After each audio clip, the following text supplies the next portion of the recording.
6:13 na ng umaga.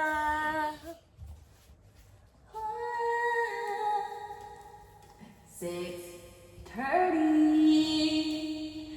6:30. Bibilisan natin gumalaw.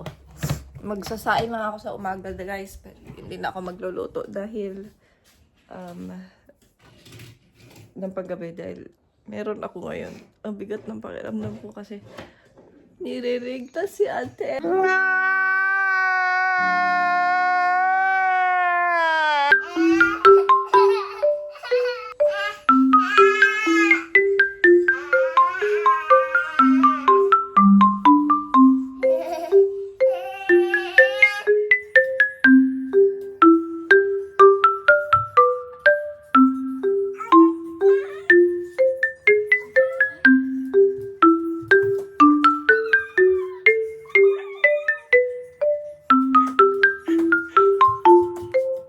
A few moments later. Ay, bakla ng taon talaga ako. 7:40 na.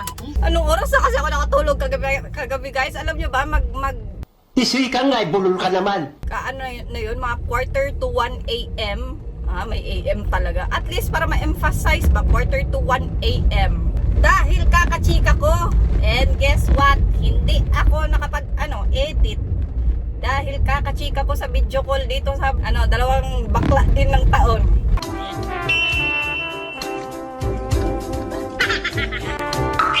Hindi ako nakapag-edit. Wala ako nagawa. Tapos, ngayong umaga, tinry ko mag-edit habang nag-aasikaso ng bata. Kasi nagising naman ako on time, mga quarter to 6. May na-edit naman ako. Very good naman tayo doon. Pero hindi ko pa siya natapos. Yung isang video ko, hindi ko matapos-tapos. Pero ang dami ko nang nabibidyo. Dito tayo sa sa tamang hanap lang ng subscriber. Yun, Uy, guys, mag-subscribe pala kayo sa channel ko. Hindi pala ako nakikipag-usap masyado sa inyo ng about sa channel. Mag-subscribe po kayo sa channel ko and sa TikTok account ko. Nakalagay po yan sa description box ng bawat video. Tinatry natin maging YouTuber ba? Kasi kulang na yung sweldo ko sa pang-umaga. At baka naman, kumita tayo dito ba? At saka masaya. Masayang magbi-video. And ngarag. Pero in fairness, pumayat ako ng mga 200 grams. Lang yung 200 grams? Kaya kong bawiin yun ng isang onigiri.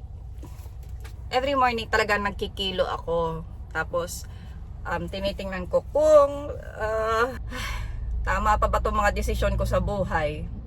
And ngayong araw na to, in fairness, tama naman yung desisyon ko sa buhay. Kaya, ayun.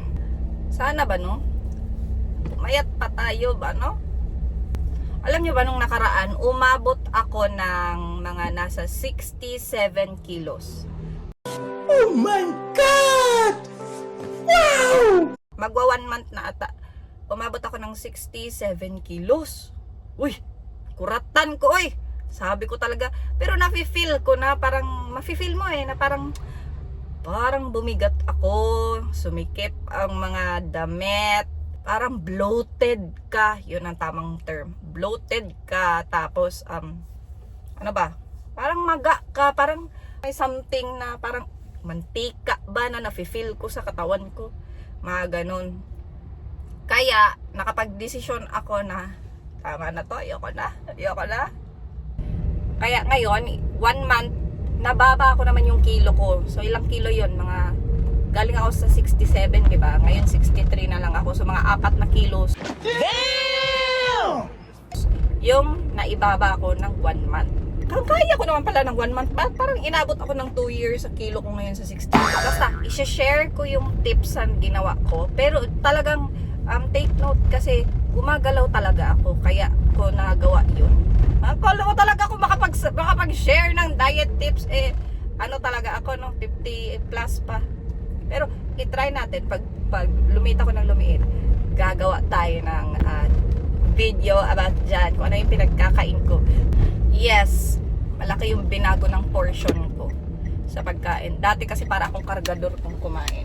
Ngayon, para na lang tayong assistant ng kargador. Gano'n na lang ang atake natin ngayong mga panahon. Nabusog na ako sa kubwa. Hindi ako nagbe-breakfast. Huwag niyo akong pilitin. Bastos ang bunganga nito.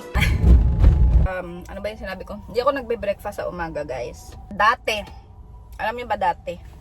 Nagtitinapay talaga ako sa umaga and minsan nga kanin. Pero ngayon, hindi ako nagbe-breakfast.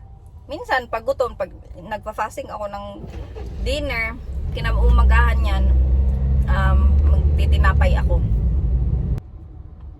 Uy, kawawa talaga tong batang to ay.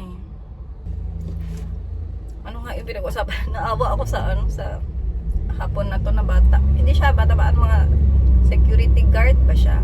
Or hindi? Parang traffic enforcer. Parang sa hospital. Yung pag may lalabas, mag-aanay ng mga sasakyan o magbibigay ng ng wait lang, may lalabas dito sa hospital na to. May ganyan naman dito. Pero yung security guard kada mall, kada shop, wala yan dito. Hindi yan uso yung ganyan dito. May mga sales lady, wala.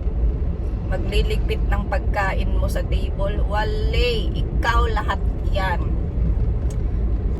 And then parang na ano ko din naman, bakit may ganyan sa Pilipinas? Kasi kulang ng work and ang daming tao. Kaya, alam mo yon. Tapos ang matataas pa na work is kailangan ng college graduate ka, may mga degree pa silang hinihingi. Cashier lang, kailangan college graduate ka, English spoken dollar ka.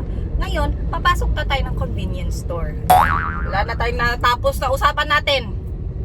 Oh, huwag ka nung mimik ha. Hirap na ako eh ha. Onigiri, para mamayang lunch. Isang maliit na palakpakan. Maliit lang ha. Ayoko na malalaking palakpakan. Hindi ako natutuwa. Joke. Kape muna tayo, guys. Well, bumili tayo ng kape sa umaga. Gusto ko yung kape ngayon. And then, bumili ako ng tinapay na to. Hindi ko sure kung makakain ko to siya ng lunch. Siguro half lang sa pagpa-uwi. Then half, hindi ko sure kung makakain. Basta hindi ako sure. Kasi mabigat yan sa tiyan na tinapay eh. Tapos, ito yung kakainin ko ng lunch. Benishake na onigiri. Masarap to, guys. Salmon. Salmon ba? Ayan, red salmon. So, tara na. So, andito na tayo sa work ko. Medyo malayo kasi yung parking. No, hindi ko alam bakit yung parking ng work ko. Parang nilagay nila sa isang kanto. Tapos yung work ko, nasa kabilang kanto. So, ayan. May work na tayo. Ay. Nakapasok lang. 5 years na pala ako sa caregiver, guys. Kaya lang nabubuntis kasi ako kaya nai-stop ako. And then nung pagbalik ko is 3 times a week. Tapos ngayon, nakapasok na ng daycare. Ang maliit is 5 times a week na tayo, no? So, mababayaran na natin ang utang. Sana. Ayan. Diba? Yan. Isa din yan sa trabaho ko. Pero iba kami ng building. Ang building ko is hindi siya ganun ka yan kasi grabe pa yan eh, 'di ba? Yung kulay ng building nila. Masasabi mo talagang masakit sa mata. Pero yung kulay ng building namin ay naku, masasabi mong nagbe-blend siya talaga sa place. Ayan oh. Yellow. Diba? Masasabi mong talaga hindi siya pansinin na building. Okay lang, chill lang siya. Pero ayan, papasok na ako dahil wala lang ako oras. Bye-bye.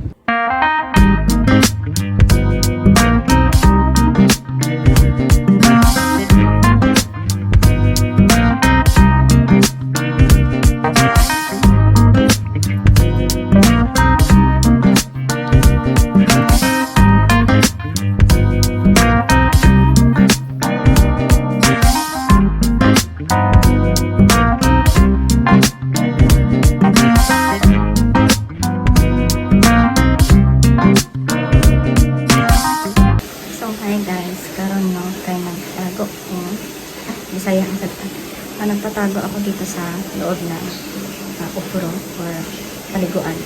Nagpupun ako ng tubig. And then yan tayo.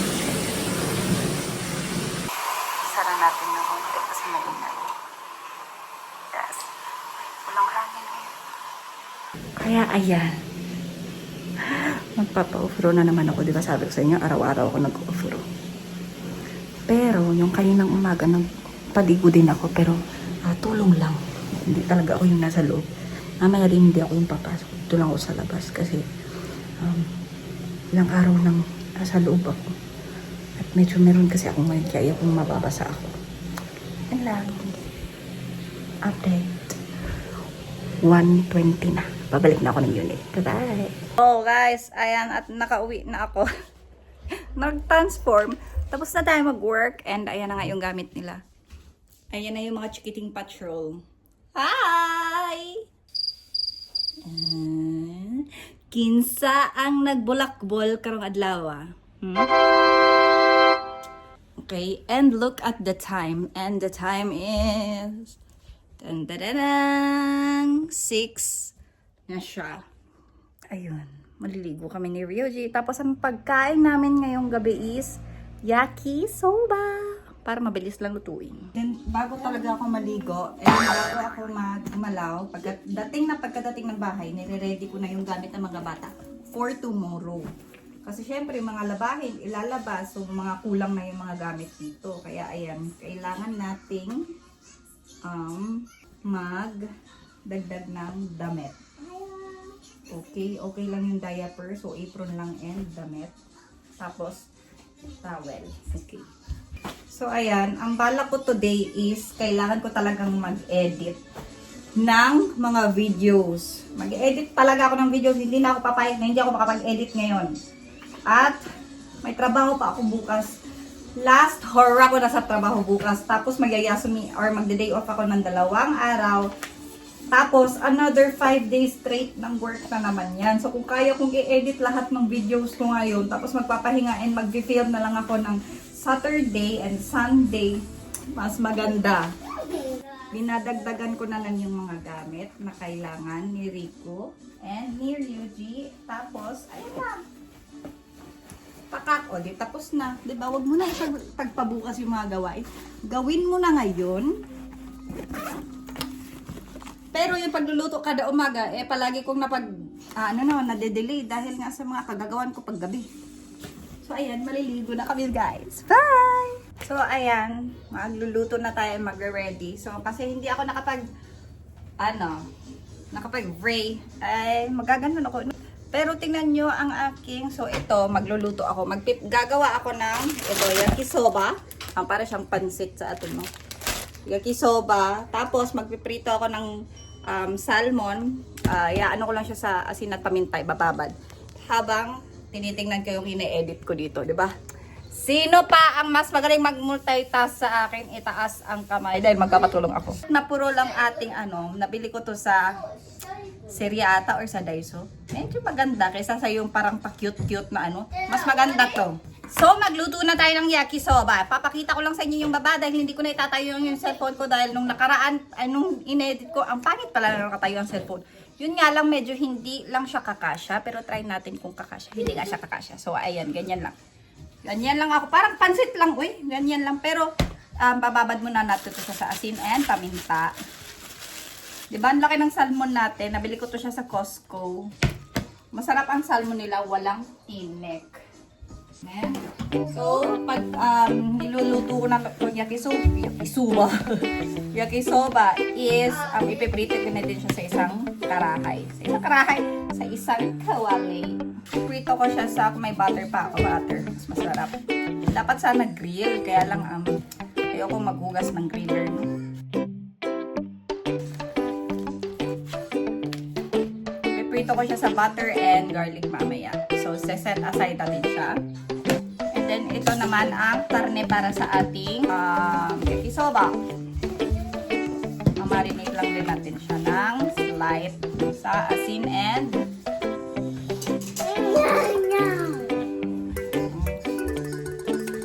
itin natin siya ng maliit. Oishi.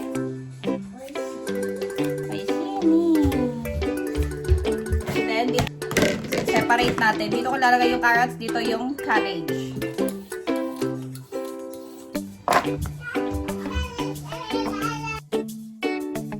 Malaki din mo kasi matamis. Sasama ko na siya sa pero para hindi maanghang yung tamanegi, parang feeling ko kailangan siyang badlawan tapos ibabad siya sa malamig na tubig. Ubusin ko na to.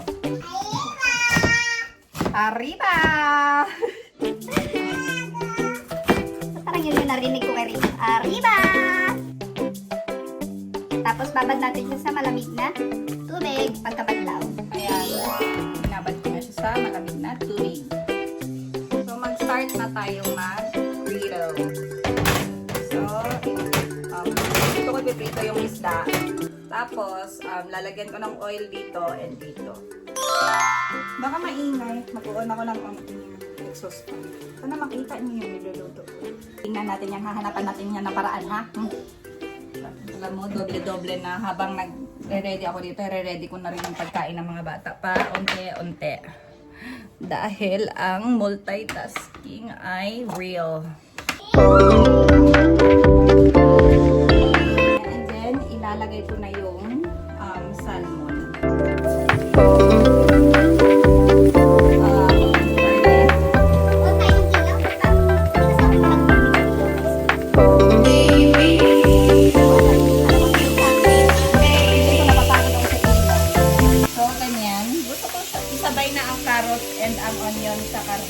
Ilalagyan ko to ng garlic sa taas. Itong dalawang to, lalagyan ko ng garlic powder. Mahilig ako sa garlic powder.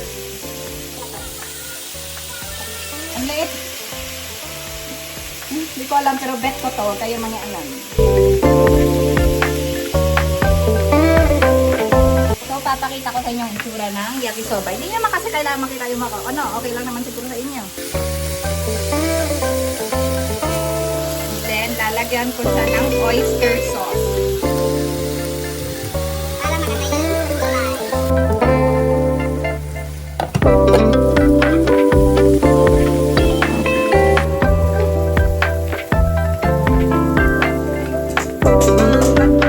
Magbabaon na ako nito. Tapos ito, lalagyan ko siya ng konting yakisoba na baka lalagyan ko pa ng tubig.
Gupitin ko lang to ng maliliit ang kairi ko. Papakain muna ako guys. Siguro magpapatuyo na rin ako ng buhok. Tapos bibigyan lang natin sila ng green tea. May green tea na din yung kairi ko. Pero stinood naman. Pagod na ako. Alam nyo, sa totoo lang, sabi ng mama ko, magpaawa daw ako dito sa video. Kaya lang parang hindi naman kasi nakakaawa ang mukha ko. No? So, parang hindi din naman yan gagana. So, sana po, pag nagustuhan nyo ang una kong video, sunod-sunod nyo nang hanapin ang mga video ko. Kung meron kayong mahanap nun, sana ba, no? And sana mag-subscribe kayo and like and supportahan nyo po ako sa channel. Dahil pangarap ko pa talaga to dati pa. Kaya lang medyo may pagkatopak talaga ako. So, pasensya naman talaga, Lord. So, ayan. And, papakain muna tayo. No? Kausap ko kay late na. Bye-bye. Unya ang food.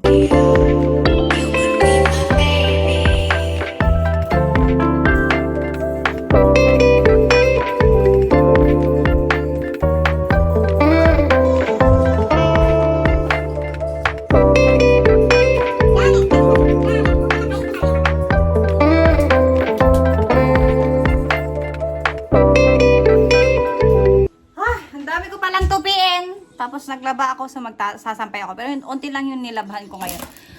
2 ikot lang. Hindi naman siya puno. So, sana kapag edit ako. Yan. So, tapos na ako sa first batch ng tupiin. Nakatupi ako sa first batch. Mga 3 batch siguro yan. Tapos ngayon magsasampay ako. Alam mo, kaka-video ko sa mga ginagawa ko sa buong araw. Ngayon ko nakikita, ang dami kong ginagawa sa buong araw. Like, sana may sweldo to, no? Sayang walang sweldo ang mga nanay. Dahil kung meron, ako baka kumota na ako kay sir. Tignan nyo ang mata ko, day. Dilat yan ng umaga, gabi at madaling araw. Pero lalaban. Lalaban tayo. Hindi tayo pwedeng sumuko sa buhay. Last batch na isasampay. And so, marami naman na. Yung pangalawang batch ko is natapos na. So, meron pang marami. Nandun kasi yung tipuin ko. Oh. Nandun. Kasi, nung nilalagay ko dito, ito, ginugulo niya. Ayan. Nilagay ko dun sa malayo, sakaling hindi niya makita. And after nito, kakain na Neko. Kakain Neko, tapos magkain ako, no? Kakain ako, tapos makapag-edit sana. Kaya, bye-bye. Ngayon pa lang ako natapos sa gawain and 9:00 na ng gabi. Hindi pa ako nakakaupo. Hindi pa din ako nakakakain. Nasa loob pa ng microwave yung pagkain. Pero kailangan ko nang umakyat. 9:13 na pala. Right. Akit na kami. Kakatapos ko lang magpa toothbrush ng mga bata. And ito kasi nag-jebs. Pinalitan ko pa ng diaper. Wala na akong tupiin. Wala nang laman dyan sa taas. Wala na din dito. Nagsampay lang ako dyan at saka doon dahil wala na ako masampayan sa taas. Puno na. Tapos na ako. Matutulog na kami. Sila lang pala dahil mag-e-edit pa ako after nito. Sana maka-edit pa ako no bago. Baka makatulog ako. Hindi na rin ako makakain. Wait, Iko. Let's go na. So, ayun, yun lang ang buhay ko ngayong araw na to. And good night. Ay, makakapag-outro talaga tayo ngayong araw na to. Hindi ko alam. Ngayon pa ako pagod, pero ngayon pa ako mag-outro. Kaya, till next time, sana mag-like and subscribe kayo sa channel ko. Hindi ko alam kung nagustuhan nyo yung araw ko ngayon. No? So, wala naman akong ginawa. Kakadaldal ko lang and galaw dito, galaw doon. Hindi ko alam kung nagustuhan nyo. Sana nagustuhan nyo yung video ko. And next time ulit, like and subscribe! Sahod ni bakla today!